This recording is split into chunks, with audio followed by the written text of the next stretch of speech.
Retour sur ce plateau de Gabon 24. Comme je vous le disais tantôt, nous recevons le ministre d'État en charge de l'économie numérique du Gabon au sortir de cette table ronde que vient d'abriter Libreville, la capitale gabonaise. Monsieur le ministre d'État, il y a eu beaucoup de partenaires au cours de cette table ronde. Il existe d'autres structures ici à Libreville en marge de ceux traditionnellement connus. Je voudrais faire allusion à l'Agence gabonaise d'études et d'observation spatiale sur un plan purement numérique. Quel rôle peut jouer cette institution? Vous savez, c'est une question essentielle parce que beaucoup de compatriotes se demandent à quoi sert la GEOS. La GEOS est un outil indispensable qui a été mis en place dans le cadre de la politique de développement durable impulsée par le chef de l'État. Grâce à la GEOS aujourd'hui, nous arrivons à surveiller notre couvert forestier. Mais la GEOS peut également avoir plusieurs applications. Grâce à la GEOS, nous pouvons surveiller la question des inondations dans nos villes.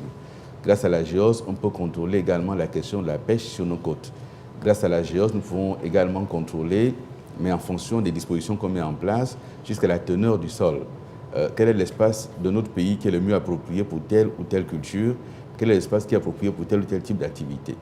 Mais la GEOS peut également aller jusqu'à la question de l'adressage, aider la commune de Libreville, par exemple, à mener son adressage parce que la GEOS va aider à géolocaliser, mais jusqu'au moindre petit centimètre, avec des marges d'erreur très réduites, jusqu'à 30 ou 50 cm de marge d'erreur. Donc ça veut dire qu'on a là un outil formidable, indispensable, mais que les gens n'ont pas encore bien cerné. Il faut comprendre aujourd'hui que grâce à la GEOS, si demain vous avez besoin de savoir à quel niveau on peut construire tel ou tel immeuble, la GEOS va vous aider à géolocaliser ce site et à indiquer que c'est un site qui peut s'inonder et donc il faut faire tel type de travaux. Si nous savons interroger la GEOS, on peut faire énormément de choses. C'est un exemple parmi d'autres. Mais l'économie numérique, monsieur, c'est également apporter des solutions aux problèmes auxquels nous sommes confrontés. Je peux parler de quelques exemples.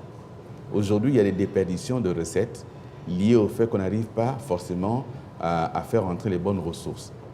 Au lieu que chaque agent aille faire le tour des commerçants, mais grâce à l'économie numérique, le commerçant peut payer ses taxes directement par son téléphone portable.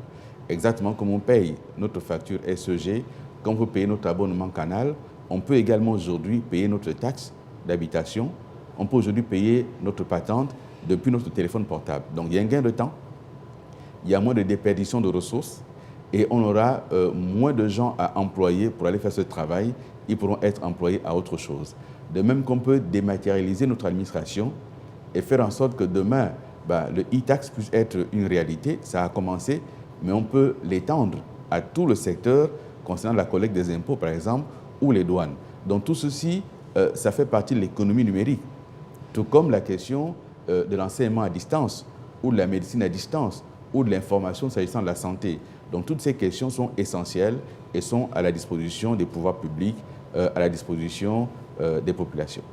Alors, Monsieur le ministre d'État, nous avons quand même remarqué l'absence à cette table ronde des forces de sécurité et de défense lorsqu'on sait quel impact peut avoir l'économie numérique dans l'exercice de leurs fonctions au quotidien. À quoi cela est-il dû? Non, mais si vous avez fait attention, une semaine avant la tenue de cette table ronde, il y avait une autre rencontre, cette fois-ci autour de la NYNF, qui concernait maintenant les forces de sécurité et de défense, s'agissant précisément de la cybercriminalité et de la protection des données à caractère personnel. Donc c'est des éléments différents. Là, on était plus avec les civils, autour de la question de comment dynamiser le numérique, autrement dit, comment générer plus de ressources par le numérique, mais les autres aspects sont des aspects plus sensibles et qui sont vus en d'autres circonstances. Je demeure convaincu que la sensibilité est de mise, mais quand même, la question est utile. Est-ce qu'on peut dire aujourd'hui que le Gabon s'est déjà doté d'outils législatifs pour lutter contre la cybercriminalité? Ces outils sont à l'examen. Au mois de janvier prochain, nous recevrons un certain nombre de moutures. Nous avons, grâce au concours de la Banque mondiale, recruté un cabinet qui est spécialisé sur ces questions-là et qui va donc soumettre au gouvernement un certain nombre de projets de textes. Certains seront des projets de loi, d'autres des projets de décret qui vont encadrer l'activité du numérique et qui vont surtout protéger les populations. Mais nous avons déjà une belle loi, la loi portant protection des données à caractère personnel, avec la mise en place d'une entité dédiée à la protection des données à caractère personnel. Je pense qu'il faut déjà être conscient de ça, parce qu'on a une commission nationale de protection des données à caractère personnel qui existe, qui fonctionne, mais qui est méconnue du grand public. Mais ensuite, il faut maintenant prendre des lois et des décrets qui vont mieux sécuriser les utilisateurs, les citoyens et l'État de manière générale. Mais vous savez que notre pays, comme d'autres dans le monde, n'est pas à l'abri d'une cyberattaque. Si les grandes puissances de par le monde, États-Unis, Russie, France, peuvent être attaquées, il faut se dire que nous le pouvons aussi, soit par notre système de santé et de sécurité sociale, soit par le système bancaire ou par tout autre système de navigation aérienne. Donc, il y a des protections à mettre en place et des protections sont en place. Il y a quelques semaines, peut-être un peu plus d'un mois, nous avons été victimes d'une cyberattaque, mais les pare-feux mis en place par la NINF ont très bien fonctionné et ont protégé les sites du gouvernement. Donc ça existe, mais ce sont des données sensibles. On ne va pas venir dire en public que nous sommes protégés par tel ou tel système, mais nous sommes protégés. Et il en est de même pour la protection des mineurs quant à l'accès à certains contenus, notamment sur Internet. Là, il faut légiférer, il faut réglementer. Internet est aujourd'hui sans limite. Maintenant, il faut que la législation puisse donner des outils aux régulateurs pour qu'ils puissent effectivement favoriser la saisine par tierces personnes ou par les pouvoirs publics pour bloquer tel ou tel site.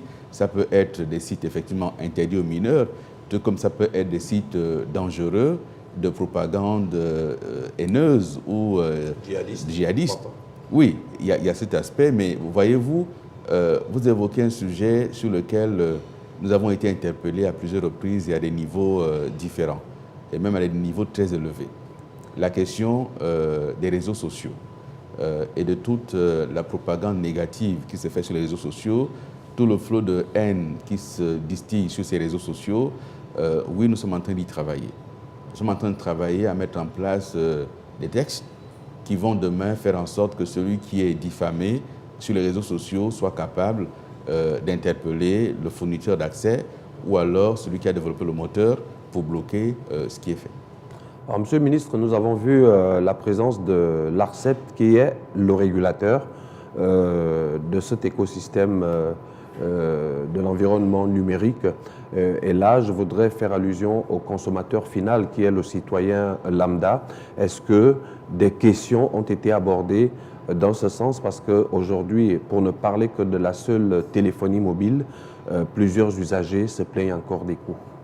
Non, je vous assure que dans les 3 dernières années, les coûts ont considérablement baissé.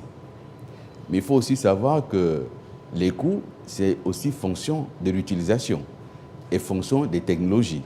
Donc, vous ne pouvez pas, c'est exactement comme lorsque vous prenez un avion pour aller à l'extérieur de votre pays, vous pouvez prendre un billet en classe économique, comme vous pouvez prendre en première classe, ça dépend. Alors aujourd'hui, les gens veulent avoir accès à tous les services et ne pas vouloir payer le prix. Ça ne peut pas marcher. Donc, on a le service de base auquel chacun peut accéder, mais plus on va aller plus loin, plus il faudra pouvoir payer. Mais ça fonctionne comme ça dans tous les secteurs d'activité où il faut payer en fonction du type et de la qualité du produit que l'on recherche. Donc oui, on va continuer à travailler pour faire baisser les coûts, mais je l'ai dit tantôt, il faut faire attention à ne pas trop ronger les marges de l'entreprise, parce que le but aussi est que l'entreprise existe, qu'elle vive, qu'elle fasse des bénéfices pour continuer à employer et à réinvestir. Il faut tenir compte de cela également. Alors, Monsieur le ministre, lorsqu'on vous écoute, le Gabon veut véritablement se positionner en leader dans ce qui concerne le numérique. Le Gabon abrite également une école, un institut sous-régional. Je voudrais parler de l'Institut africain d'informatique. Est-ce que des questions de renforcement de capacité, lorsqu'on sait que cette école, aujourd'hui, le fonctionnement bat un peu de l'aile? Non, mais là, vous posez 2 problèmes différents. le Gabon est déjà aujourd'hui leader des TIC dans notre sous-région. C'est déjà le cas. Il faut continuer à travailler au-delà du fait que nous avons l'infrastructure nécessaire, que nous avons à travailler sur l'architecture institutionnelle qu'il faut renforcer. Il faut aussi gagner la bataille des contenus, la bataille des applications, la bataille des logiciels, si vous voulez. Parce que ça veut dire qu'effectivement, il faut de la formation, il faut de l'innovation, il faut arriver à faire en sorte que les jeunes gens développent des applications et qu'ils aillent les protéger, déposer des brevets. Parce que demain, quelqu'un peut être intéressé et racheter ce projet et on se fait de l'argent. C'est important. Après, il y a la question de la formation. L'IAI, c'était une grande ambition. Mais comme de nombreuses ambitions à vocation régionale ou panafricaine, il se trouve que celle-ci a connu des fortunes diverses. Et il faut restructurer IAI pour qu'il y ait de la formation. Mais il n'y a pas que IAI. Il y a d'autres opérateurs qui existent, mais la formation, elle est clé. Il y a l'INPETIC. Il faut continuer à former, la formation initiale, la formation continue. Il faut que les gens s'adaptent et se renouvellent. Les outils changent. Ça évolue très vite. Et il faut aussi que les personnels qui utilisent ces outils s'adaptent et soient formés continuellement. Alors, pour essayer de me résumer, le numérique, ça nous arrange la vie. Où se situe le grain de sable? Le numérique, ce n'est pas fait que pour nous arranger la vie. C'est déjà le cas. Mais le numérique, c'est potentiellement porteur, créateur de richesses et d'emplois. Le grain de sable se situe à plusieurs niveaux. D'abord, il faut en comprendre tout l'intérêt et saisir toutes les opportunités derrière le numérique. Ensuite, il faut mettre en place de bons mécanismes de financement, financer l'innovation, investir massivement dans la recherche. Nous avons aujourd'hui un ministère de l'économie numérique qui n'a pas une direction de la recherche et de l'innovation. Donc, il faut combler ce manquement parce qu'il faut de la recherche et de l'innovation. Il faut de la promotion. Il y a une direction générale de la promotion. Il faut lui donner plus d'outils pour faire de la promotion du numérique. Mais il faut également la question du financement, d'où il y a le fonds du développement du numérique, parce qu'il faut aider les startups à trouver des financements. Aujourd'hui, beaucoup de compatriotes agissent dedans, ont quelques ressources, mais il leur manque le financement nécessaire pour développer leurs activités. Alors, Monsieur le ministre, nous sommes pratiquement arrivés au terme de cet entretien. Vous avez 1 minute pour conclure. Écoutez, d'abord, encore une fois, remercier tous les acteurs qui se sont déplacés, remercier les médias qui ont très bien couvert cette table ronde et espérer que les mêmes acteurs qui nous ont accompagnés pour la réflexion seront disponibles pour la mise en œuvre des résolutions. Je retiens 3 résolutions principales. D'abord, mettre en place une plateforme permanente de dialogue au niveau des acteurs du numérique, c'est fondamental. Ensuite, travailler à une architecture institutionnelle qui favorise l'éclosion de ce secteur. Nous allons y travailler. Et la question du financement, qu'il faut sécuriser et qu'il faut rendre disponible pour les jeunes opérateurs, notamment les startups, et nous y travaillerons.